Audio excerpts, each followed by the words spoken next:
Olá, sejam muito bem-vindos ao programa Espiritismo e Vida.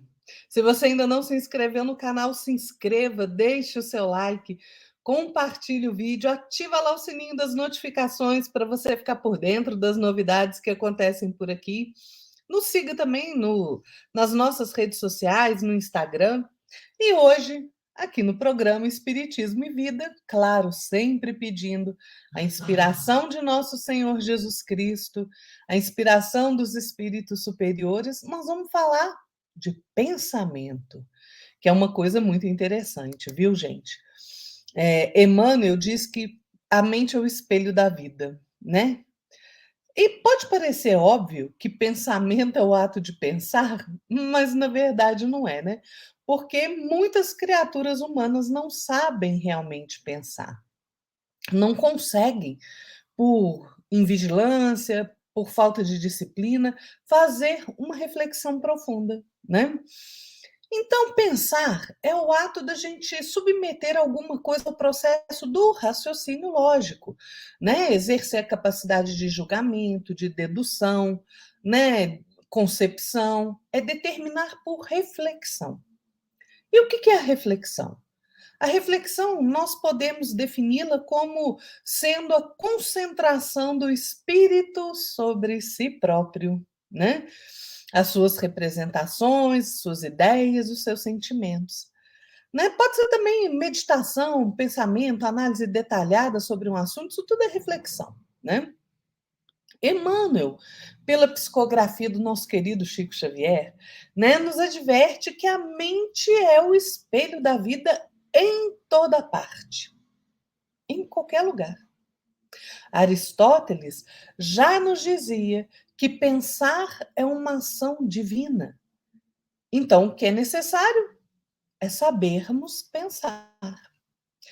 Hermes Trismegisto, lá no Antigo Egito, também afirmava que o mundo é mental e que a mente ela pode ser transmutada, ela pode ser transformada de um estado em outro, de um grau em outro, de uma condição em outra condição, de uma vibração em outra vibração.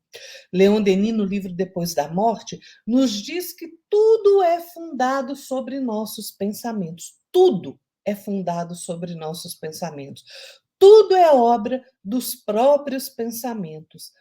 Se as palavras e ações de um homem obedecem a um pensamento puro, a liberdade segue-o como uma sombra.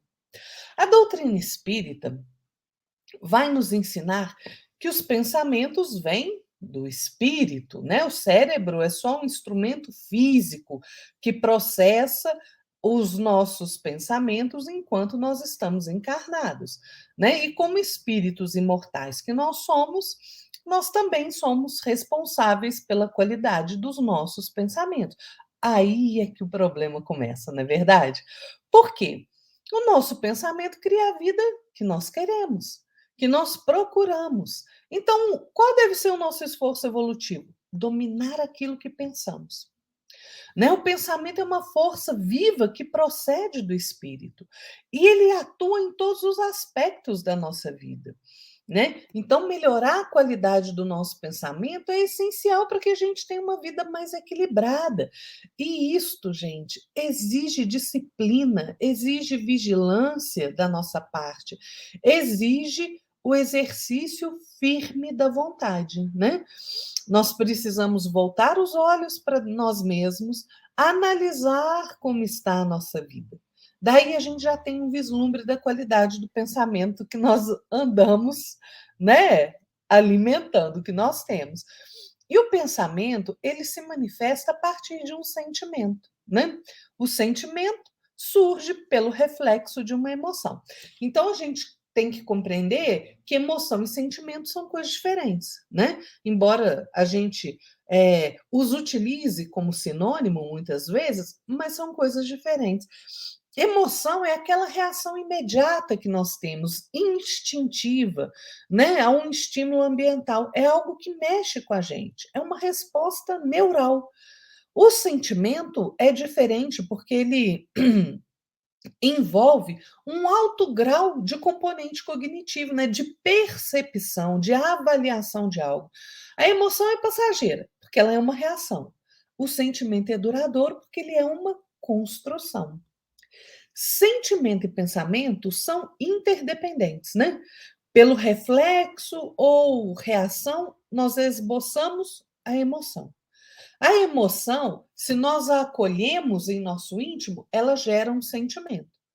E o sentimento obrigatoriamente vai plasmar um pensamento, uma ideia.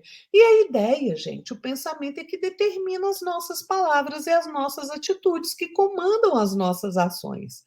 Então vejam como é preciso vigiar os nossos sentimentos e o nosso pensamento. Então, primeiro é preciso disciplinar a nossa emoção, que é a nossa reação a alguma coisa. E daí os nossos sentimentos e os nossos pensamentos, para que as nossas ações sejam melhores e voltadas para o bem. Né? Outro ponto que a gente precisa compreender é que a influência que nós exercemos uns sobre os outros. Né? Essa é uma das leis que regem o universo. Né? Emmanuel vai nos dizer, no livro Pensamento e Vida, né, que em todos os domínios do universo vibra a influência recíproca. Né? Ou seja, tudo se desloca e renova sob o princípio de interdependência e repercussão.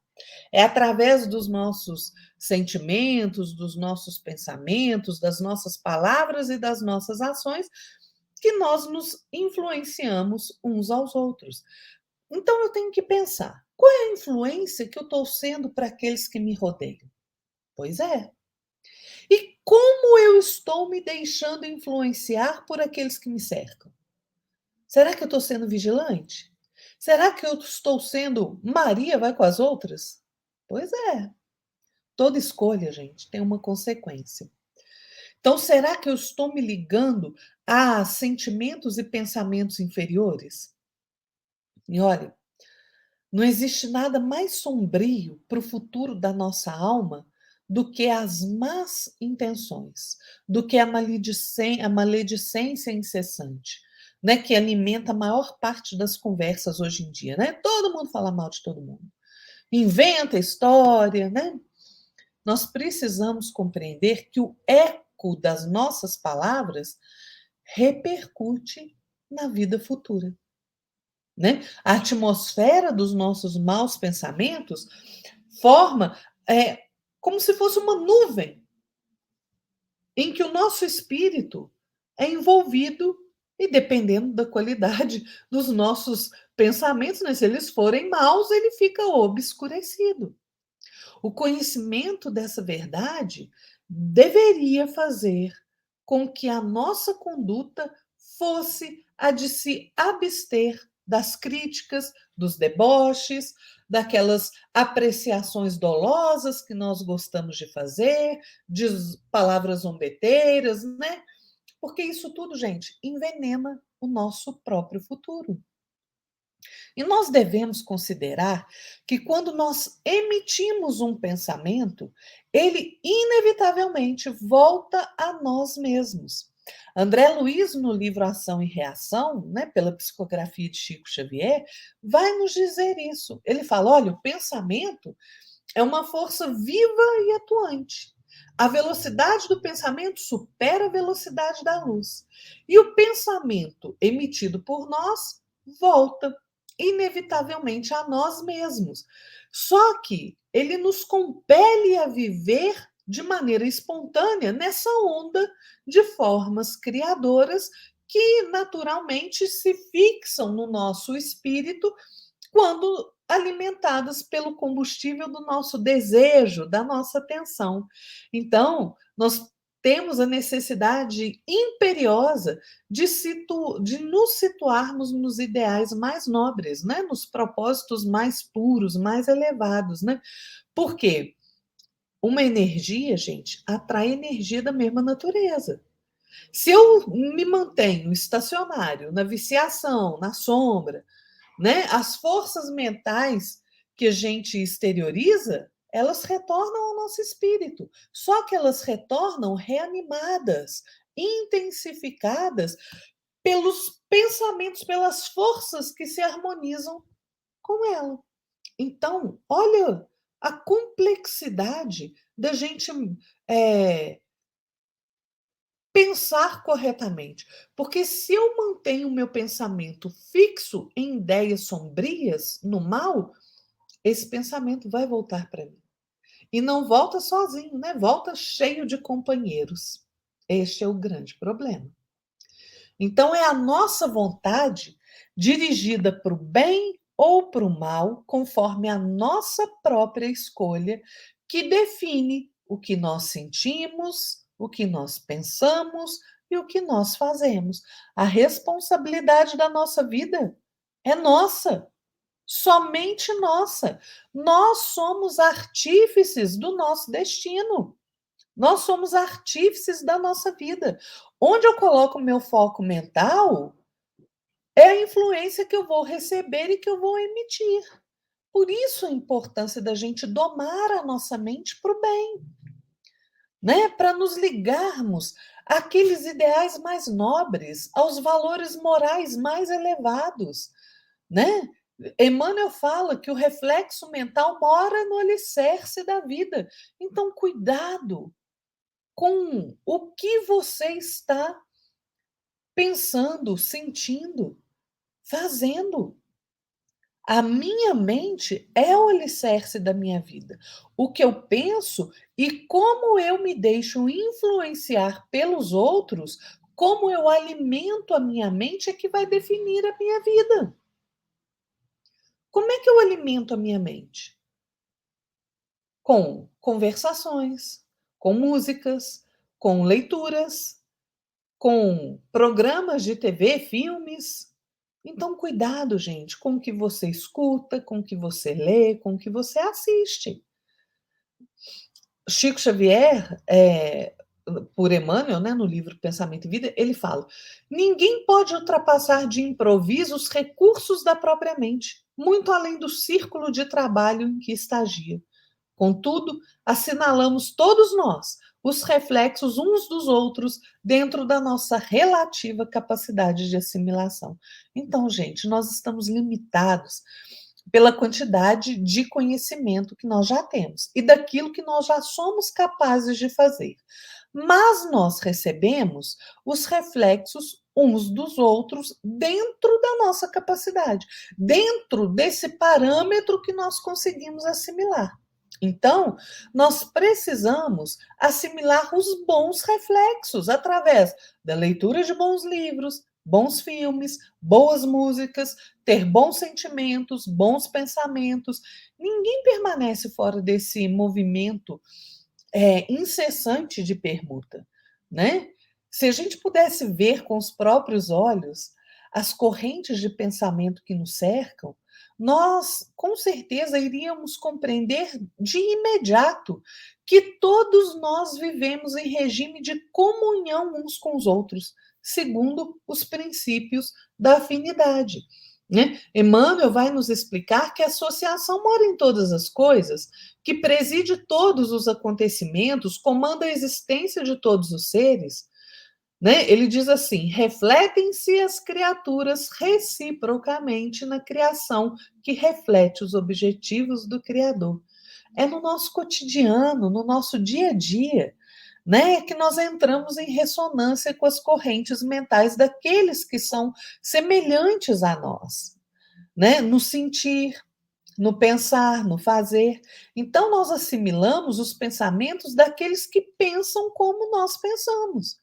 Nós estamos sempre atraindo ou repelindo pensamentos que nos fortalecem para o bem ou para o mal, conforme a direção que eu mesmo escolho. Por isso, nós somos sempre, sempre, sempre a soma de muitos, porque nós expressamos milhares de criaturas que se assemelham a nós e milhares de criaturas nos expressam da mesma forma. Por quê?